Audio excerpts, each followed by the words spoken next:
Welcome to the Pathways to Surrender podcast. I'm Michael Warmoth, and thank you for joining us for this guided meditation. Please note that these meditations are recorded in a tropical setting with the windows and doors open, so you will hear birds and other sounds. Try not to let them distract you from the words. Let's take a moment now to just get settled in, get comfortable and relaxed. Maybe close our eyes and take some breaths and just listen to the music before the meditation starts.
We have heard the egoic mind, dissociated mind, will co-opt the spiritual journey in its efforts to remain in control.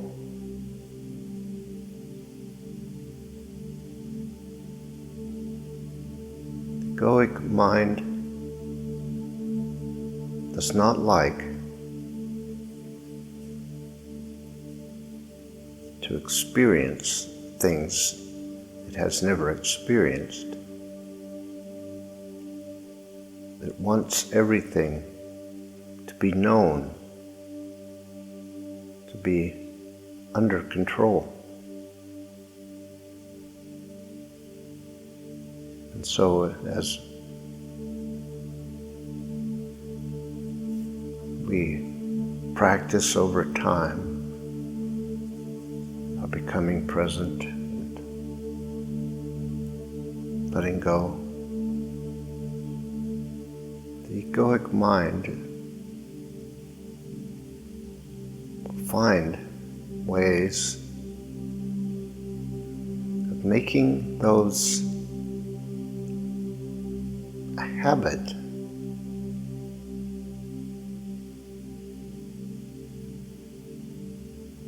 that is known and comfortable, but is actually a way of setting a limit. And in the end, limits our real presence and our connection with the authentic.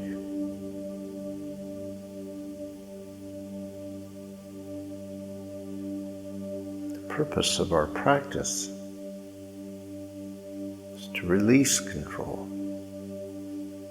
to be open and available to a greater self within us, a greater light, greater power, greater intelligence and wisdom,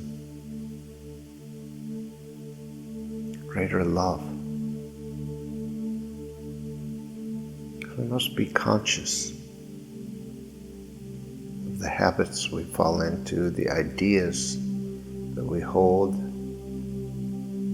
the programs that we create by falling into habit, instead of meeting the moment new in each instant. We speak of the egoic mind as a thing because it is not us. But often when we say I or me or us or we are speaking the egoic mind and the identity, which are seamlessly connected. It is important that we can discern the activities of the egoic mind as it asserts itself in trying to control and limit our experience. If we think of ourselves as the egoic mind, then we only feel frustrated and limited and contained and controlled. And we begin to distance ourselves from that. We enter new territory. Any idea of limitation is an egoic idea. It has no basis in reality. Any idea of separation is the same. Any idea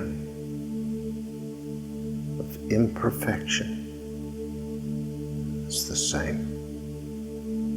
And so it cannot be difficult, really, to discern when we are aligned with that egoic mind.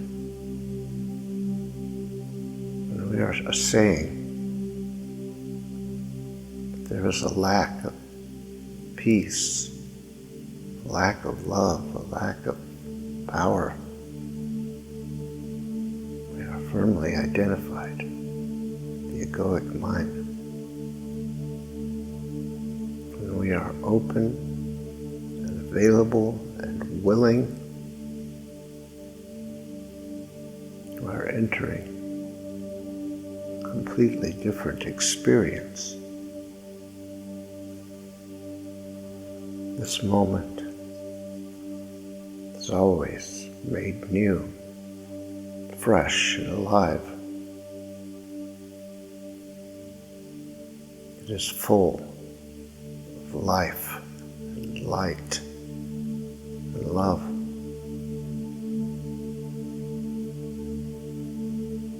That is the nature of existence.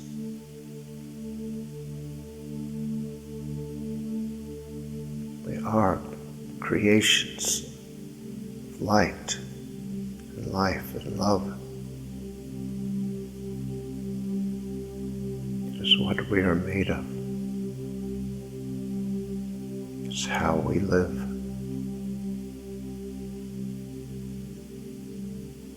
It's the source of our being. And it is always who and what we are. In every moment, no matter what we may think or believe, remains permanently true.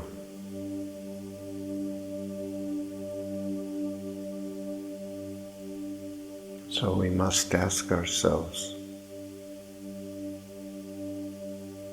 what do I want right now?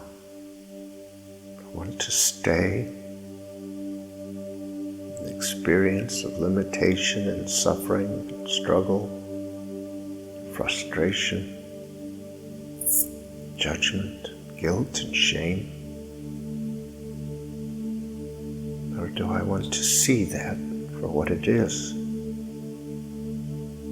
Construction of my own mind.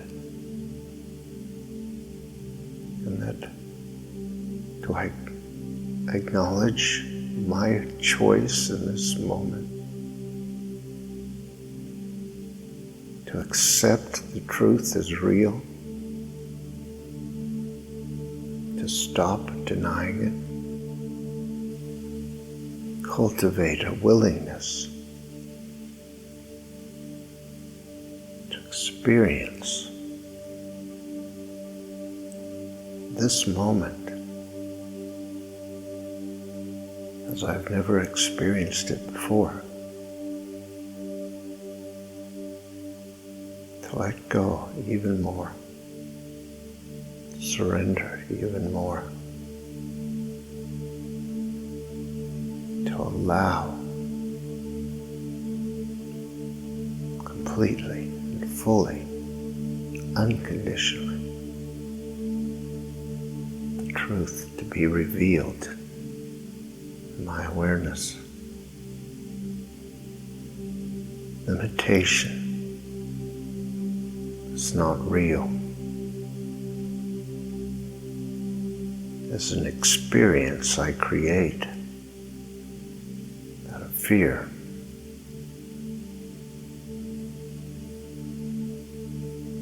Imperfection is not real. I insist on it to protect my ego. Lack is not real. It is conditioning. It's what I was taught. What is real and true is that in this moment there is an infinite, timeless presence and power that is the source and nature of my existence. It is what I am, what I am made of, what I exist in. There is no separation between me and anything. We call our practice a journey, and indeed it feels we go somewhere. We go to a different state of being, state of allowing, of willingness, of opening to the truth of this moment, leaving behind the beliefs stories, constructs, concepts, all that noise is irrelevant right now. What is relevant is what is the power and presence of this moment, and what choice we will make now. Presence within us brings healing, light to the darkness, love to the sorrow. It is transformative. It is healing and energizing and restorative. It does not fix what is broken. It simply restores the truth that nothing is broken, that nothing can be wrong, nothing can be bad.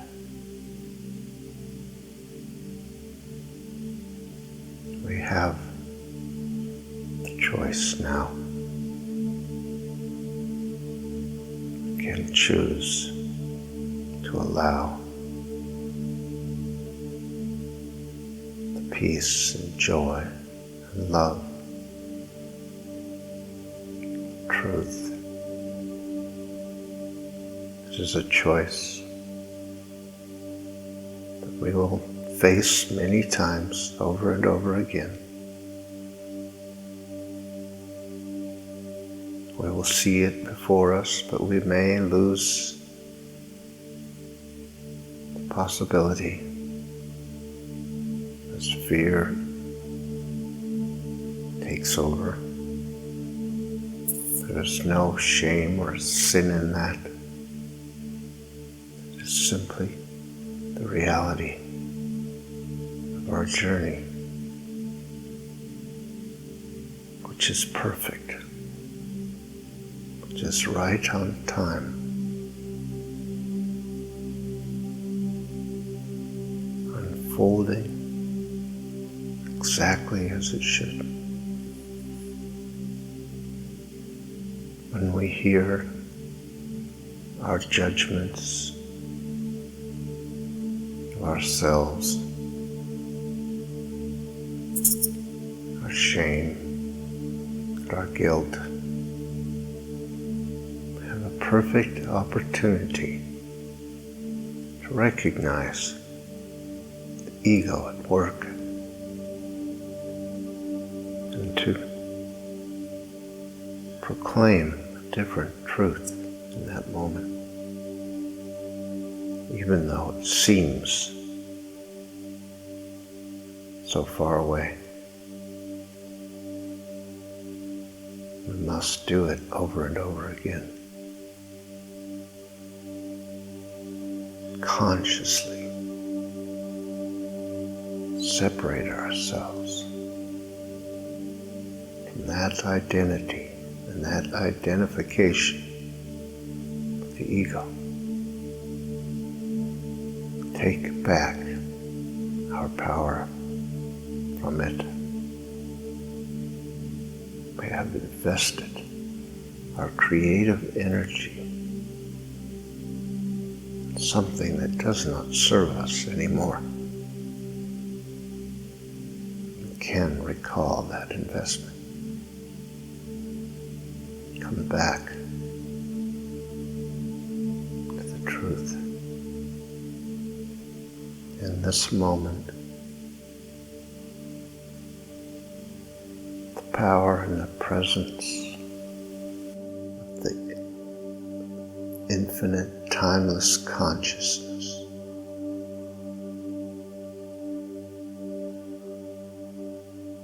is here, always ready to do what is required.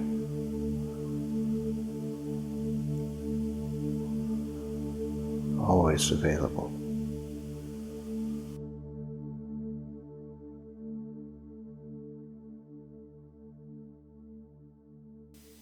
Thank you for listening to this episode of our podcast. If you would like more information on these meditations and teachings, you can visit pathwaystosurrender.com. You might be interested in our other podcast, Pathways to Wholeness. These are episodes of meditative teachings designed to help us move to the next step in our journey, letting go and learning to surrender, overcoming resistance. That's Pathways to Wholeness. Look for the next episode soon. We'll be uploading them every couple of days. See you next time.